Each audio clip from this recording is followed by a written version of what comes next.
Yung po bang pinagtatayuan ng Pogo, ano ho yun dati? Ano yung lupa na pinagtatayuan ho nila dati? Ito ho ba ay farmland? Ito ho ba ay protected area? Ito ho ba ay rice field dati? Ano ho ba ito? Actually, titled po siya. Yung, Yes, title as what?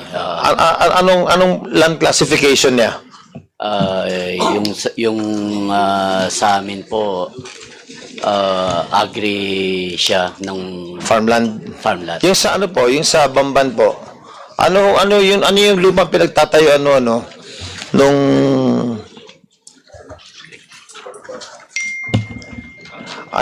palayan ba Dati yan po dati? ay palayan. Palayan dati yan, no? Agriculture. Under the law po ba, pwede kayo mag-reclassify ng palayan into, anong ginawa? Built-up area o commercial? Anong ginawa? Ayan po ay hindi pa ako vice mayor noon. Pero ngayon po na vice mayor kayo, yung po bang rice land, pwede natin i-convert into built-up area or Commercial. or commercial? Pwede po. Para sa akin po hindi. Ano pong ginawa ng LGU ninyo? At yung pong barangay captain doon, siya po ang nagre-classify. Oh, Into pero ang commercial. nagbigay po ng classification, ang nag-approve ng sanggunian. Opo, after the Hindi niyo sa barangay. ni-revoke yung classification as vice mayor. As of now po, dahil kasi nandiyan na po yung mga building na malalaki.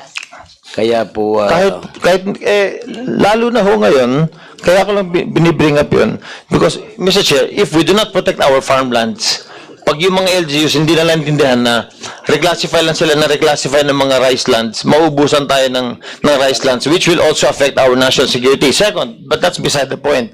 Ngayon po, yung property po na nasa Bamban at saka sa Porac, as a Cruz, ito ba lahat on hold na? Ito ba lahat under sa preservation order? Yes, Mr. Chair. Okay. Ano yung reason bakit nalagay sa preservation order itong mga properties na ito? Unang-una, sir, gamit po yan in a criminal activity, so that's one.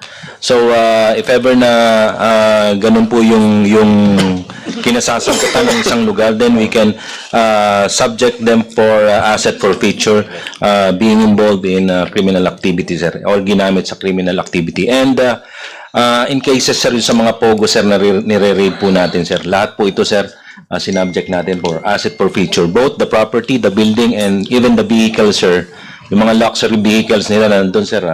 So yung mga nasa preservation order, hanggat nandun siya sa preservation order, hindi natin pwede siyang galawin, ano? Pwede nang galawin ito, hindi pa. Pwede naman po, sir. Actually, yung isang building po sa Pasay na pogo na niraid po natin, sir, ginagamit po namin ito bilang detention cell ng mga nahuhuli po nating mga pogo.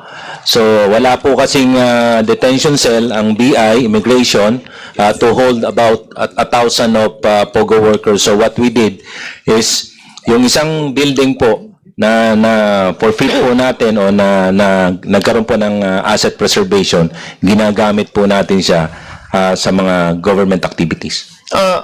Yusek, General Cruz, will it be wise for the government to, pwede ho ba natin gawin na yung preservation order, gawin natin yung forfeiture to in favor of the government para maging fully adopted by the government? Is that possible, Mr. Yusek? Possible po yun, sir. Legal process naman po yun that enables the government to seize the property. Yes. At magamit yung asset po, sir, in a, yung pwede yung gawing eskwelahan or whatever the government would think of, sir. Mr. Chair, hindi ko alam kung ano yung process na kailangan natin gawin para mas speed up natin yung transition from a preservation order into to convert it into a government asset. I-clarify natin ng konti. Yes, Mr. Mr. Congressman Richard Gomez, no? Yung sinasabi ho ni Congressman Richard Gomez in relation to the freezing and preservation of assets, that is a memorandum from the Executive Secretary Lucas Bersamin. Yes. Di ba?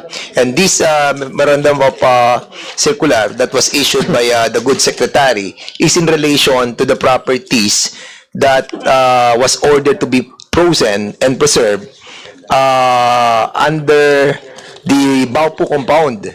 Yung Sun Yuan, yung kay ano to, kay Alice Go. Yes. So in other words, nagkaroon na sila ng preservation order na hindi nila magagalaw itong mga properties na to. But in relation to that, kasi kung babasahin natin, ang sinasabi dito ay in relation to the unlawful activity as defined under Republic Act number 9160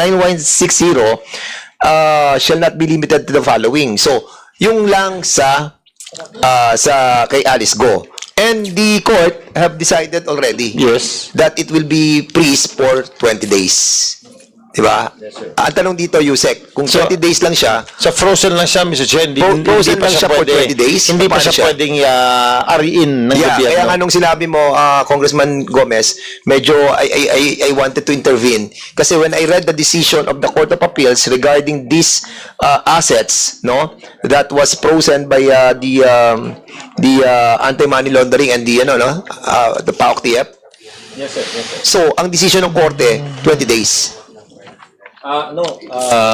Pending, sir, yung hearing po natin, yung trial, then ginagamit po namin yung, Yung decision. yes, sir, in this So, walang number of days? sir, we can ask the DOJ, sir. Can we ask the, andyan ba ang DOJ. DOJ? Baka alam nila. Kailangan namin i-clarify, Mr. Chair, sa AMLC. Sila yung specifically nag-handle ng case na to. Alam ko nakasecure nga sila ng freeze order over the assets of si Mayor Alice Go, no, including yung mga bank accounts. But kailangan namin i-verify sa kanila kung may period of time ba yung freeze order. So, AMLAC, andyan ang AMLAC. Yes, AMLAC, Mr. can you Chair. clarify this order? Yes po. Good afternoon po. Ano to, dated July 10, 2024. Decided by Associate Justice Florencio Mamawag Jr.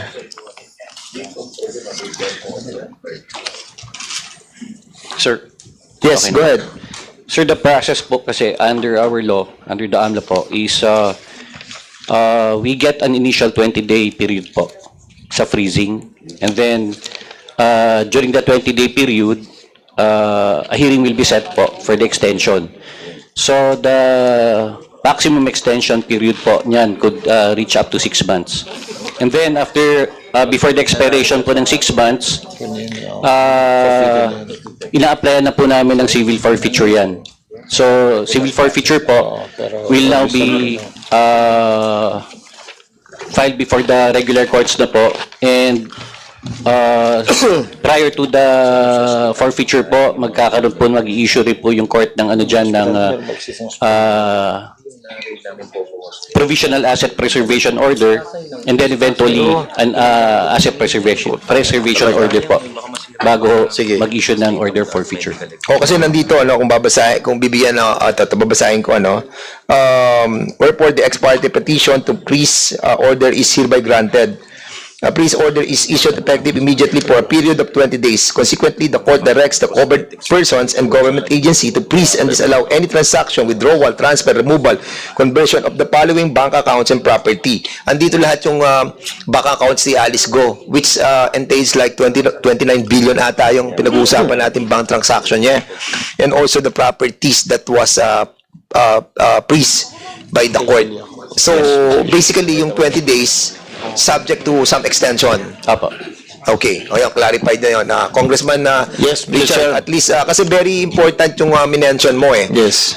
And basically, itong ating order na to na preservation order can be used also to some other properties like yung sa Porac. And I think, Mr. Chair, napakalakas ng kaso ng gobyerno against all these operators saka sa mga seized na mga properties. Which also, I'd like to ask, Mr. Chair, dahil ang grupo nila Yusek Cruz, just about a few months ago, meron silang kinandado na Pogo Hospital sa Pasay. Ngayon, pag tinignan mo itong Pogo Hospital na ito sa Pasay, high-tech talaga ito. It can even change the identity of a person. Lang kinikita nito, puro mga Chinese nationals.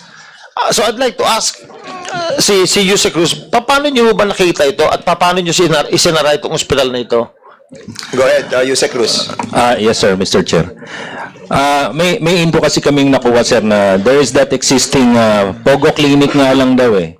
But to our surprise, masyadong malaki to. This is a 2-story building. Nasa MOA area ito, sir eh. So in MOA area, from that boulevard, makikita mo to in Chinese character. If you're not a Chinese-speaking person, di mo maintindihan na hospital ang ibig sabihin nun. But kung Chinese ka, sir, you can read na hospital. And then once you get inside, maraming state-of-the-art medical equipment. So it's about 12 beds, hospital beds. May sariling operating table. Merong cosmetic surgery room. Meron pang hair transplant room. Merong dialysis, laboratory. So, ang tanong ko sa iyo, Yusek doon, so sis na-sis na natin yung area, what is the government doing on this facility? yun nga, sir, ang gusto ko itanong, sir, if you can help us. Kasi what we did is we just sinara lang namin eh. And hindi naman pwede, sir, masira, sir, yung mga equipment. These are state-of-the-art equipment, sir, na gamit ng mga Pogo work. Yes, sir. That's why, Mr. And in Chair. accordance with the existing law that we have right now on those seized properties, I really don't know yet. So we will be assigning the COMSEC to look into the laws that are being implemented with regards to the seized properties. Okay, Mr. Chair, since the building has been closed already, it has been padlocked.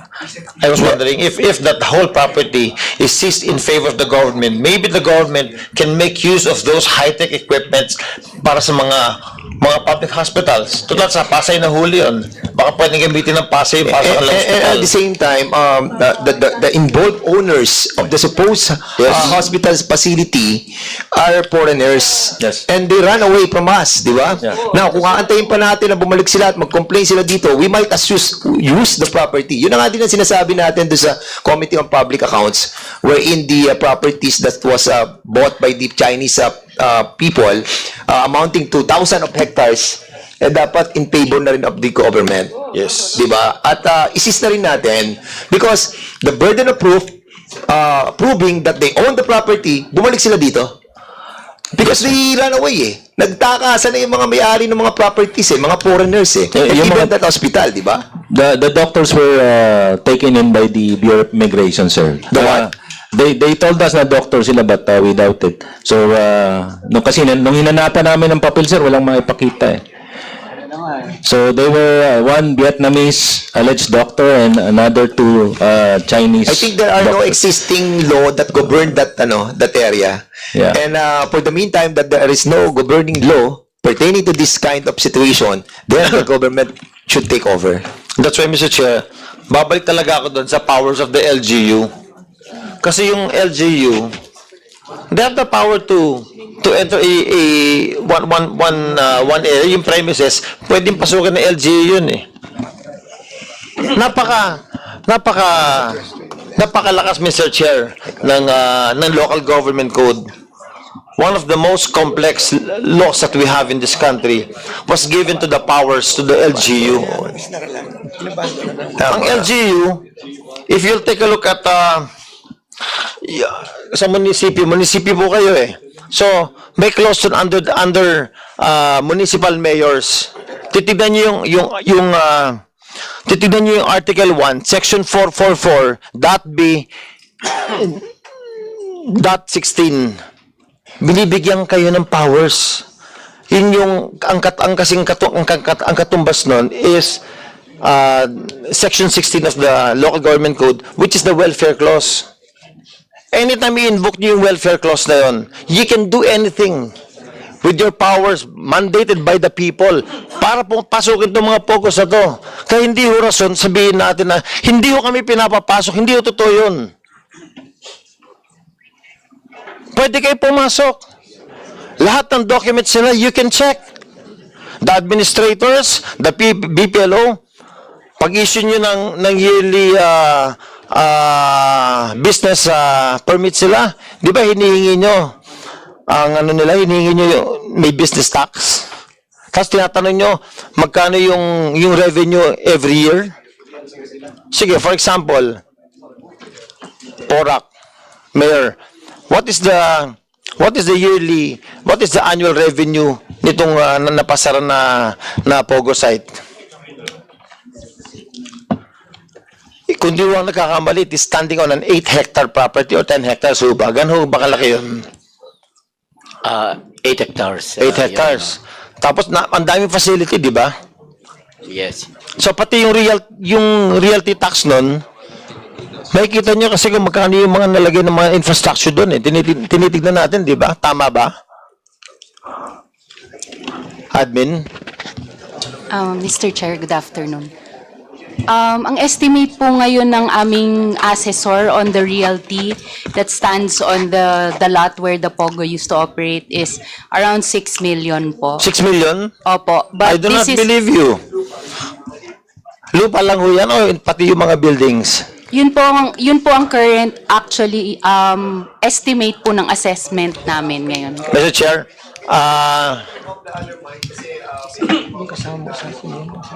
Yes po, Mr. Chair. Opo. Yun po yung current po na assessment po ng realty that stands on the Pogo Hub. 6 million yearly po. 6 million, wait a minute. That was converted, di ba? Na-convert yan, di ba, from agricultural to commercial? Yes. Now yes, it is commercial. Yes, Mr. Kasi sinasabi Chair. mo siguro, 6 million when it was not converted yet. Siyempre, 10 hectares yan. 8 hectares ba? 10 hectares? Mr. Chair, 8.2 hectares po. Ilan? 8.2 hectares po. Yeah, we're talking about that, yan, to give you a better understanding, pati yung mga nanonood, ang sinasabi po ni Municipal Administrator na yung business tax, magkano na? Ang assessment nyo dito is only 6 million pesos? Sa realty, real property taxation po. So yung mga, so ano yung Sa cost Amelia ng mga infrastructure na nakatayo doon? This is the information, Mr. No, Chair. you should know the information kasi ikaw ang administrator eh. Yes po. So alam mo dapat kung magkano eksakto yung mga pinatayo dyan. Opo. Actually po, Mr. Chair, we are undergoing an ongoing tax mapping project. So this is No. Congressman, Mr. Chair. iklaro natin, ano? We are talking about the real property tax.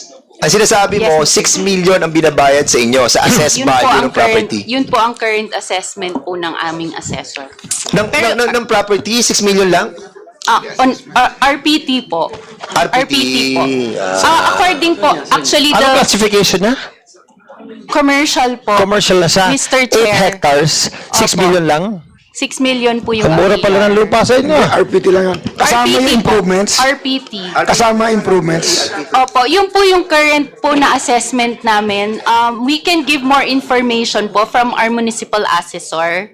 And maybe... Okay, sandali. Magugulan tayo. Ikaklaro natin, yung real property tax niya, binabayad niya, 6 million. Hindi yun yung presyo ng lupa. Hindi po. Ayan. Hindi po. Thank Magkano you ang presyo ng lupa? Yung na-convert from agricultural to commercial, 8 hectares. Magkano ngayon ang Mr. budget? Chair, right now I don't have that information, Mr. Assessor ka ba? Pasensya na po, hindi po. Municipal Administrator ka, administrator. alam mo. Administrator ka. Yes po. Pumunta kayo dito ang issue na pag-uusapan tungkol dyan, ha? Yes Ba't po. hindi mo alam ang presyo ng lupa niyan? Mr. Chair, I don't have the Tawagan mo ang information. assessor mo ngayon. Yes, Mr. Tapos, Chair. you Will report do to so. us how much is the price of the property right now from agricultural, now na-convert na siya sa commercial. How much? Mr. Chair, we will call right now and give you Okay, the Congressman Yes, yes, yes. Gomez. Get the exact title number. And tandaan nyo, this year, nagtaas ng value ang BIR. Yes, Mr. Chair, we will Oh, we will do so right away. I don't understand. Makita will ng report. administrator, hindi niya alam kung magkano yung property dun sa lugar nila. We will report right away, Mr. Chair. Magkano yung business tax nila na binabayad? Administrator. Kayo bang pumipirma ng business permit o si Mayor po? Si Mayor po. Oo. Kasi pwede rin pumirma administrator ng business permit eh. Right. Pero yung pagsingil po ng business tax, alam niyo ho yan. Opo. Actually, So itong facility na to, magkano business tax na binayad niya? Mr. For the past Chair, several years. Mr. Chair, ang Lucky South 99 po, ang declaration po nila, no operation po sila. So wala po silang revenue na nire-report. Ano sila, walang ano?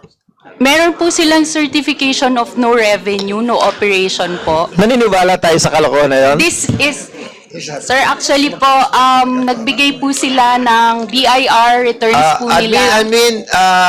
We were not born yesterday. We will remind you. We will remind you to tell the truth.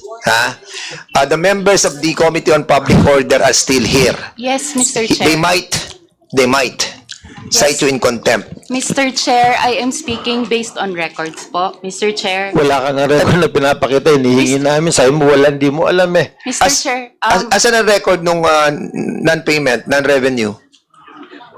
Mr. Chair, right now po, wala po akong copy ng BIR records nila. But according to our BPLO records, wala po silang dinideclare na revenue. Grabe, ang laki-laki na establishment And doon. then, Mr. Chair, regarding din po dun sa collection po ng local taxes based po sa RA 11590, ang binabayaran po nila is a 5% gross on the gross in lieu of all local taxes. So, ang bayad po ng mga pogo natin ay sa national government po. So, this is one of the reasons po, if we may, that actually po, in the beginning, the reason why the LGU issued the letter of no objection, Mr. Chair, was for economic admin. benefit. Okay, Opo. I understand that the licenses are being paid by the POGO owners sa PAGCOR. Kayo, ang binabayaran sa inyo is yung business permit, construction permit, and any other permits that was being issued by the LGU. Doon sa lahat ng mga establishment that were constructed and given permits, how much were collected by the LGU? From a recollection po is around 8 million po, including po yung real property tax. Actually, Mr. Chair, just to clarify, kasi nabanggit po kanina yung pangalan ng Whirlwind Corporation, nun pong discussion po kanina with PAGCOR. Whirlwind Corporation po is a realty corporation that is registered in the municipality of Porac. So, hindi po siya, it is not a license, it is not a POGO license. Okay, before you proceed, Yes. Congressman Gomez, the chair would like to allow Congressman Acop to interject. Please, by all means, Mr. Chair. Thank you, Your Honor.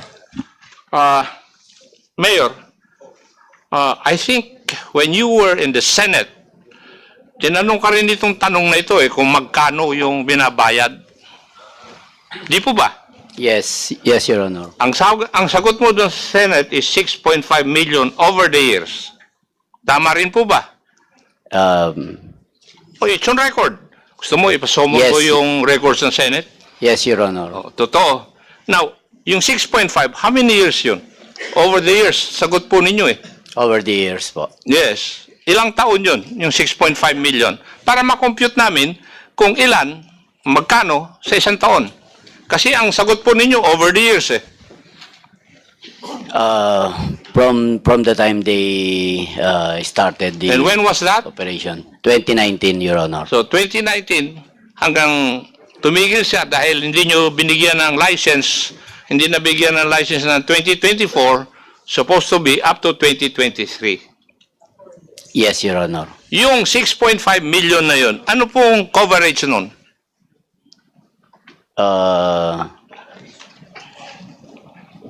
The Real property tax? some are real property tax, some are building permit, occupancy permit, Your Honor. Kasi you have to pay tax on the buildings constructed, di po ba? Yes, Your Honor. Yes. So, ang total nun is 6.5 million.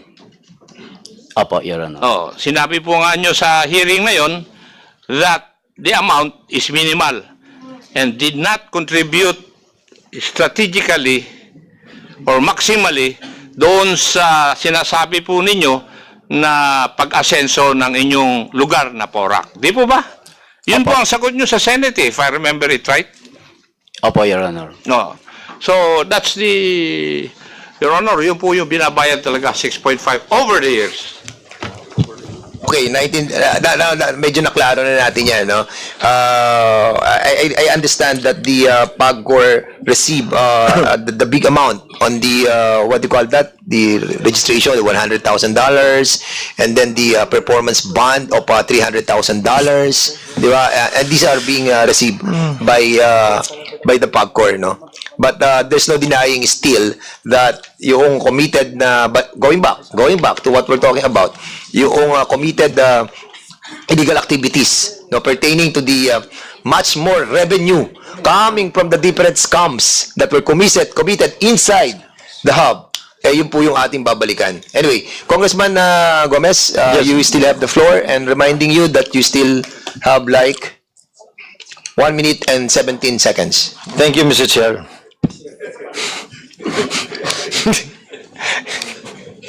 Ginamit niyo yung oras ko eh. Hindi counted yun, brother. Hindi counted yun. Tanongin ko lang sa yung mga local officials natin, both Porac and Bamban.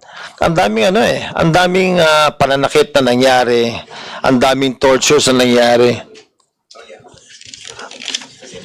Alam niyo ba kung ilan yung namatay sa inyo?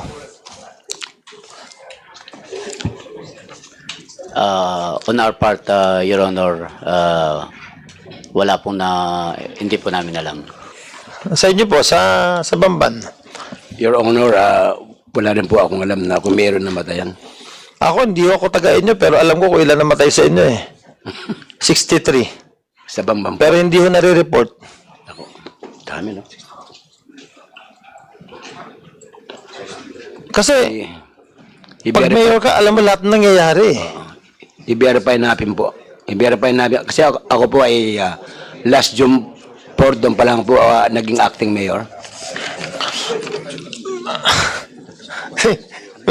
So, that's why, important, kaya nga sinasabi ko sa inyo, ang lakas talaga ng welfare clause na Section 60 ng LGU eh. Pwede kayo pumasok sa any establishment under your area of jurisdiction, area of responsibility. Kung hindi nyo ginagamit yung PNP, at hindi rin alam ng PNP, talaga may problema po sa lugar ninyo. Then the DILG will have to summon you. They will really have to question you for being ineffective sa inyong trabaho as LGU officials. Mabigat ho yun, ha? May torture na nangyayari. Andun nakikita, oh. Yung ibang pinakita doon na mga na-torture, namatay na. Hindi nga, namatay sa loob ng compound ng both Bamban and Porac, pero tinapon sa labas. Alam niyo dapat yan. So, Mr. Chair, the social cost is really too high, Mr. Chair, as compared to the benefits that the IGL is giving our country. Ang daming tinatamaan, Mr. Chair, nitong mga pogo, nitong mga IGL na ito. Number one is really the corruption. It corrupts our national government. It corrupts our local government. It corrupts our people. The people in the service. Ang daming illegal activities na nangyayari. It destroys our peace and order situation. Increased criminality, human trafficking. Mr. Chair, mabigat itong problema natin na to, and a solution must be done. I do not want to say, itigil na natin to ngayon. But it will really have to be the call of the President whether he wants to stop this or not. It's really his call.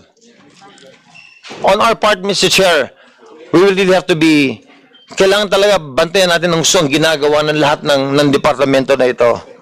Which also involves, itong problema natin, Mr. Chair, because of the doings of the BID, it also involves national security. Sa pababaya ng BID, ang daming nakakapasok dito. Mr. Chair, if you take a close look at intelligence reports, dito lang sa paligid natin, sa Congress, sa paligid natin sa Camp Aguinaldo, sa Camp Crame, ang dami ng mga sleepers, Mr. Chair, na hindi binabantay ng BID. And sleepers are people from other countries that once activated by their country can be formed into a military unit. Ang dami niyan, Mr. Chair. In Cagayan, in Cavite, ang dami ng sleepers dito, Mr. Chair. Kasi ang laking problema natin sa BID eh. They are very much corrupted, Mr. Chair, by what's going on. So, Mr. Chair, let us be more prudent. Kailangan lakasan talaga natin to. And kung kinakailangan natin na i-penalize at parusahan itong mga ahensya na ito, Mr. Chair, so be it. Otherwise, this country, mapupunta lang to sa basura. Thank you so much. Okay, maraming salamat po. You extended 2 minutes and a half, no? So that will be subtracted on the next hearing. Okay, thank you, Congressman Gomez. Now, the chair would like to recognize my friend. Baka naman sabihin, walang my friend. Congressman Romy Acop. You are recognized, sir. Thank you, Mr. Chair. I would just like to state that I will go for the second round. Because I told him to limit his query sa 5 minutes lang. Congressman, will you allow Congressman Keith Flores to have some manifestation? Sure. Okay. Thank you, Mr. Chair. In line with the manifestation of, or the statement of Congressman Richard Gomez, Mr. Chair, there is a similar establishment in Lagundi, Mexico, Pampanga, which has not yet been inspected. Now, if we want to put to the test the power of the local government unit, including the committee's power, maybe I move, Mr. Chair, that we do an ocular inspection of this facility, Mr. Chair, in Lagundi, Mexico, Pampanga, which has a similar size, Mr. Chair. Similar size? Yes, of Porac and... I think that is being investigated under the, no? Yes, but Mr. Chair, they are not being allowed to go I in. agree. I agree. Yes, So Mr. Chair. we will have a, we'll Together with the local government units, yes, Mr. so we Chair. will be, And the other agencies that may be involved. bibisitahin natin. Yes, Mr. Okay, Chair. go, sige, thank you. So there's a motion that we will be having an ocular inspection on that area that was mentioned by Congressman Keith Flores. Any second the motion? There's a second motion, duly seconded. Any objection? Hearing none, the said motion is now approved by the Committee on Public Order and Committee on Games and Amusement. Go ahead, Congressman Acop. You have the floor. Thank you, Mr. Chair. Quiet lamang po, ha? The basis of this investigation is the order of our speaker. Tama po ba? Mr. Chair, tama po? Yes. May I know, kanino po ba ang responsibilidad yung POGO na may licenses?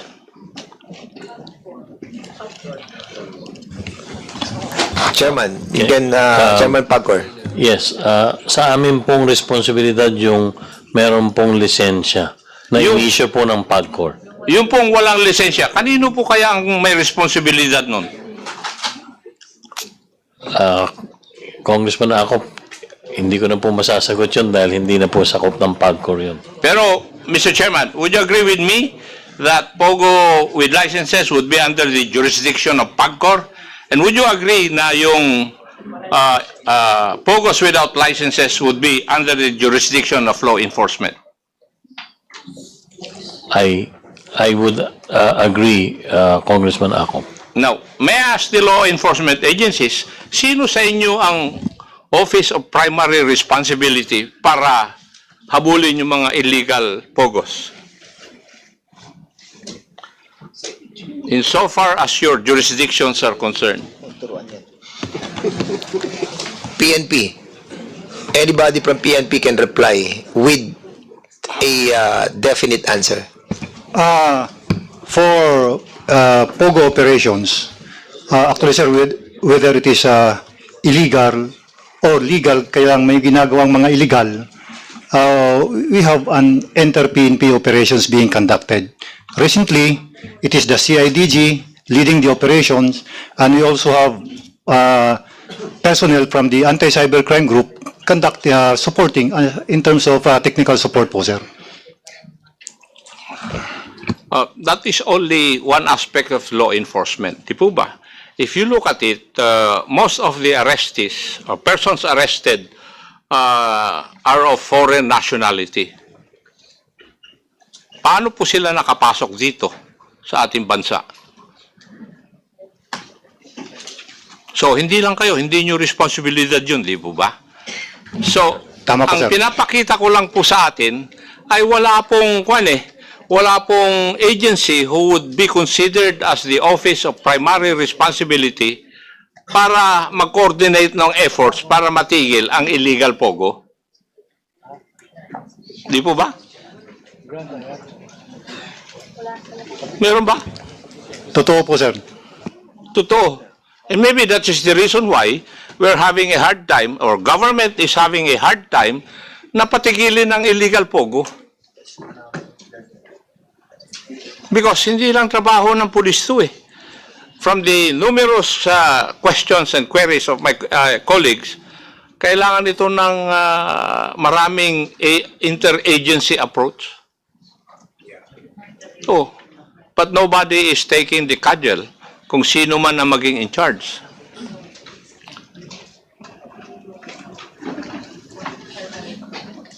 So, ang approach natin, parang namamaril tayo ng baril na shotgun to whom it may concern. Ganun po ba? Samantalang ang kalaban natin dito ay illegal pogos.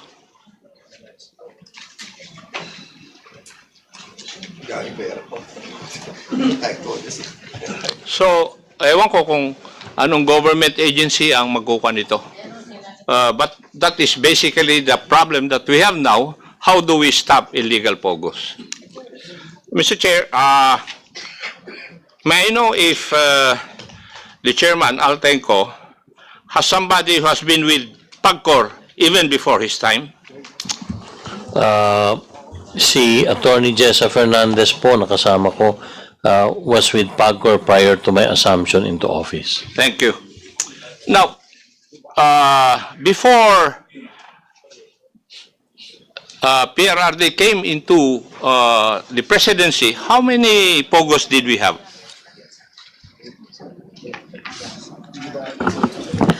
Sir, prior to the assumption of the to the president, sir, wala pa po, sir. Wala pa. Apo. PAGCOR po doesn't issue offshore gaming licenses at that time po. Export processing zones, di po ba? Yes. Pero nagkaroon ng issue yan eh. Ano yung issue na involve yung kumpanya ni Mr. Bobby Ongpin? I think he had an issue with PAGCOR, if I remember it right. Congressman Acop, yung pong kumpanya ni Roberto Ongpin ay hindi po Pogo kung hindi po isang online gaming operator. Ang pangalan po nun ay PhilWeb. Yes, PhilWeb. Opo. Okay. So, there were no pogos. Para lang maliwanag Opo. yung kuha natin. Opo. There were no pogos before PRRD. Yes, sir. Now, during the time of PRRD, how many pogos existed? During the time of then PRRD, nakapag-issue po ang then PAGCOR board ng 298 licenses. At its peak, 298 po. Inabot. 298. Opo. And out of this 298, nung nawala po natapos yung termino ni PRRD, kayo na po ang pumasok. Opo, nag-assume po ako ng pagiging chairman August 2022 po. Now, PBBM's time, how many legal pogos have you are existing? Five? Doon po sa 298, nag-purge po kami, natitira po ngayon ay 45. So, ang natitira po ay 253 na illegal pogos since they have no licenses. More or less po, kung hindi po talaga naghinto ng kanilang operations, definitely they will be called, they will be deemed illegal tama po kayo, 253 po yung na-purge namin. Kaya yun po ang, kung nag-ooperate po lahat yun po ang illegal na numero ngayon ng mga POGO. And they have documents in the office of PAGCOR since they applied during the time of PRRD. Meron po. So we know where they are located. Yes, sir. Why are we having a hard time running after them if we know where they are? Doon po sa pag nagsara po ang mga nasabing POGO, especially hindi po yung tinatawag na hub, pag binabalikan din po, maski sarado na, para ma-check kung talagang hindi sila nag-ooperate, nakalipat na po sila ng tanggapan. Wala na po sila doon sa original na office na kanilang inuupahan nung mga panahong meron po silang lisensya. Ganun po ang modus nila. Thank you, Chairman. May I ask the law enforcement agencies, can a POGO exist in a municipality or province without the knowledge of LGU officials?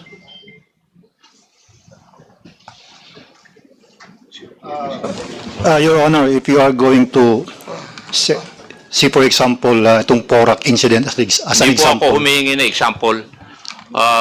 Ang sagot po lang doon is yes or no. Ah, What is your belief? Can pag mga POGO exist in a municipality or in an area without the knowledge of LGU officials? no sir. It cannot. Yes sir, it cannot. Next question. Can a POGO exist within a municipality without the knowledge of the law enforcement agencies?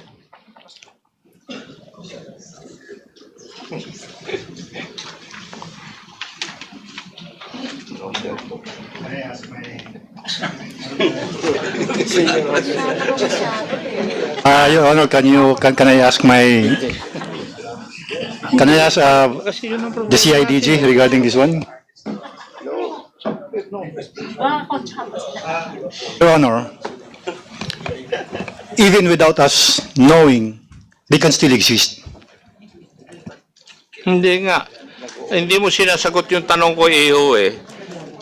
Can a POGO in a certain municipality exist without the knowledge of law enforcement agencies? Yes po, sir. It can exist without Yes the po, sir. knowledge. May know the reason why? Kasi sir, kami kasi sir, on our part, we can only identify whether a particular POGO is doing some illegal activities when there is actually a complaint coming from those inside of that establishment.